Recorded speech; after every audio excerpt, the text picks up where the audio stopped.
আমরা অমুকের আদর্শের সৈনিক, আমরা অমুকের আদর্শের সৈনিক বলে যারা চিৎকার মারে, তাদের বোঝা দরকার আপনি যে নেতার পেছনে ঘোরেন সেই নেতা জীবনেও মদ খায় নাই, এ ব্যাপারে কি আপনি নিশ্চিত? ওই নেতা জীবনেও মিথ্যা কথা বলে নাই, এ ব্যাপারে কি আপনি নিশ্চিত? ওই নেতা জীবনেও ওয়াদা খেলাপ করে নাই, এ ব্যাপারে কি আপনি নিশ্চিত? এই নেতা জীবনেও কোনোদিন পরনারী স্পর্শ করে নাই, এই ব্যাপারে কি আপনি নিশ্চিত? এর কোনো ব্যাপারে আপনি গ্যারান্টি দিতে পারেন না, অথচ তার জন্য জীবন দিতে পারেন। ফাইনা তাযাবু, কোথায় চলছেন আপনি?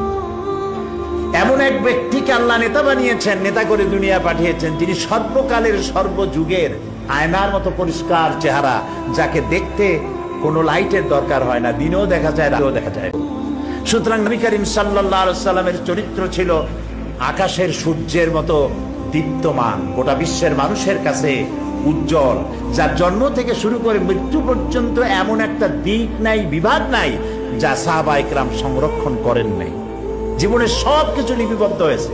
আপনি কোন নেতা পাবেন এমন বলেন, একজন নেতার নাম বলেন যার লেখাপড়া জন্ম, লেখাপড়া মৃত্যু, আর জীবনের রাজনৈতিক কয়েকটা বক্তৃতা, এছাড়া আপনি কি জানেন?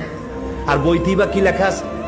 নবী করিম সাল্লাল্লাহু আলাইহি ওয়াসাল্লামের জীবনকে যারা সংরক্ষণ করেছেন, তার জীবনী যারা লিখেছেন, আসমাউর রিজাল, যারা তার জীবনী সংরক্ষণ করেছেন, কথা, কাজ এবং মৌন সম্মতি যারা সংরক্ষণ করেছেন, তাদের সংখ্যা হচ্ছে 1 লাখের উপরে।